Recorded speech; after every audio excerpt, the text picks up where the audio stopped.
think we can get rid of that. So zoom this out, let's have a look what we've got. So we've got a check for each player and the corresponding opponent. It's good. Okay, zoom back in. So, pretty far along, we're doing pretty good. We've just got to choose, now we've got to decide what we're going to do. So, I'm thinking the easiest thing we're going to do is to have 3 text objects. One that tells you you've drawn, one tells you you win, one tells you the computer wins, one tells you you've won. And what we can do is just turn on the relevant one. So we'll have them all turned off by default. Once this happens, the player selects, we can then, by default, just have one appear.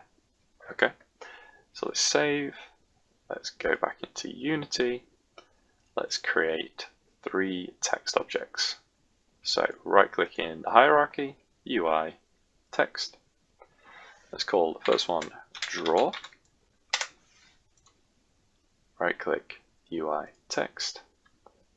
Make sure it doesn't do this. We don't want it to be underneath because that makes it a child of that object. We want them to be separate like that, 2 separate listings.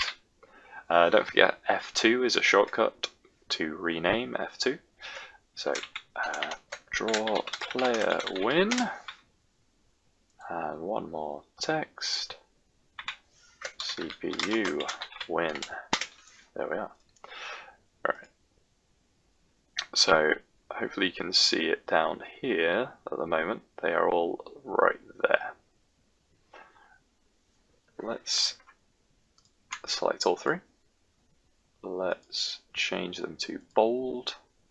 Let's make them way bigger. Let's do like 52.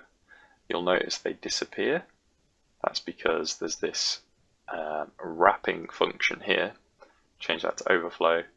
There's also a vertical one. Change that to overflow. There it is. So it just restricts the text. If you have these on, just change them to that. I'm going to centralize it.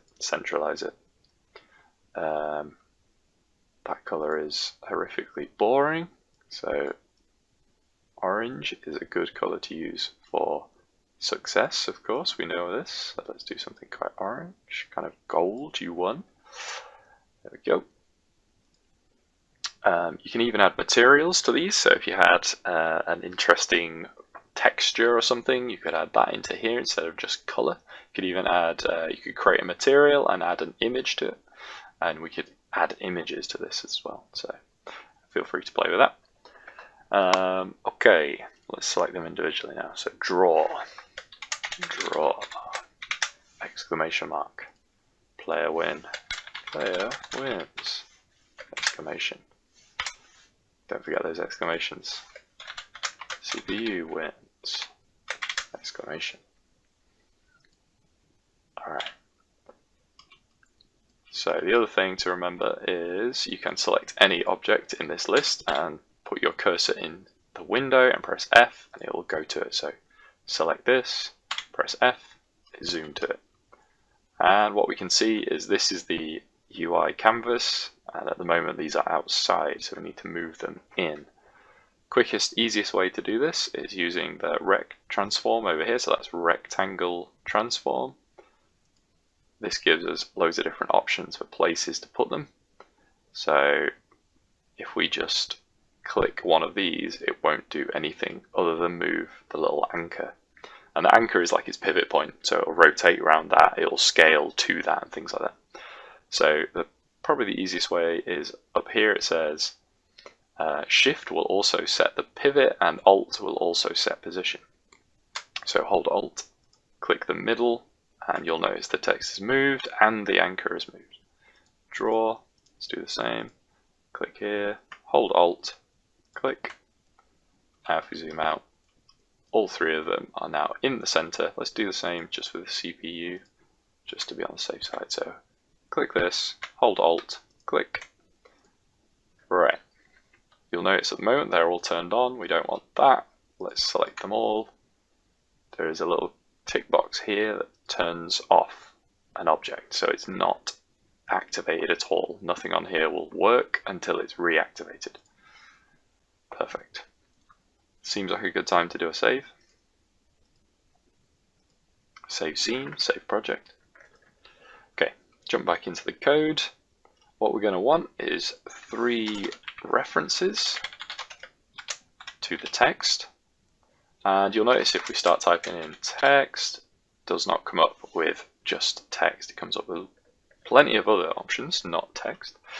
That's because we need to add the UI element to this script. So, easiest way to do it, copy this using statement. So the Unity engine obviously has all the basic stuff in it. If we put a full stop, as we do with a lot of things, there is tons of other things we can add. We just want UI. There we go, Unity engine UI. So now if we type text, there you are, we have a text one that's come up. So we'll call this one draw text, copy that, paste.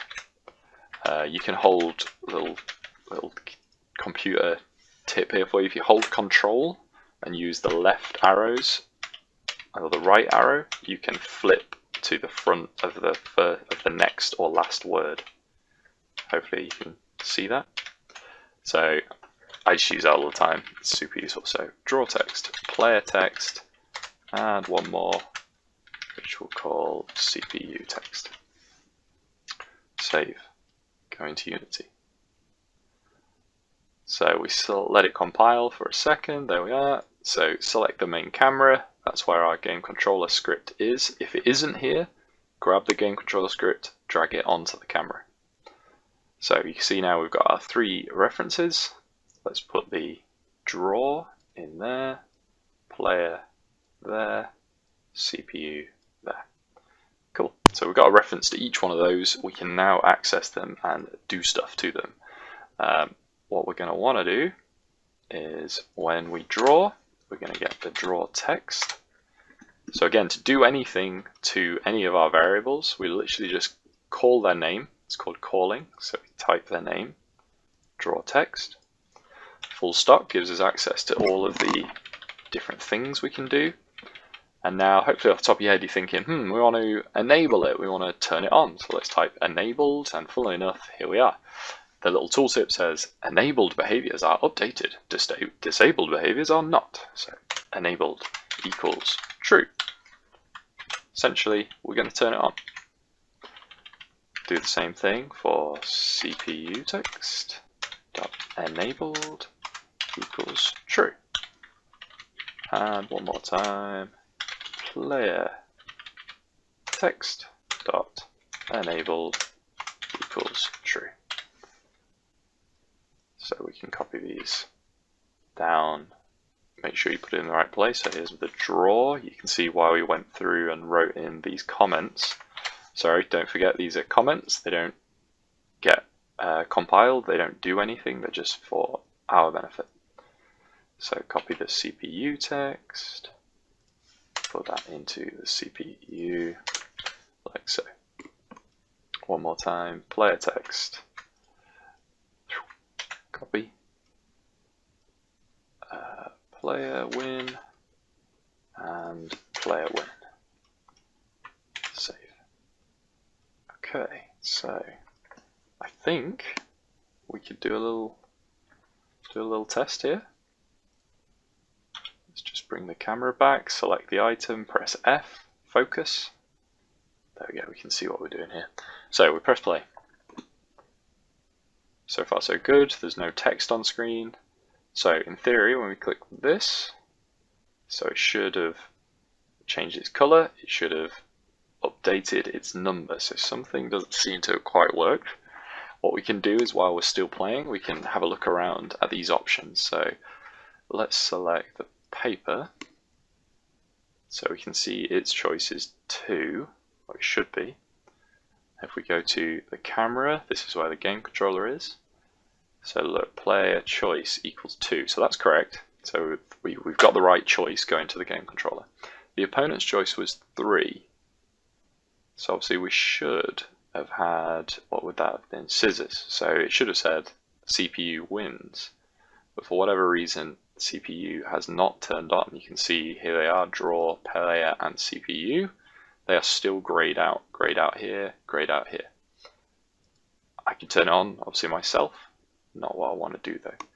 Okay, so did not work. Interesting.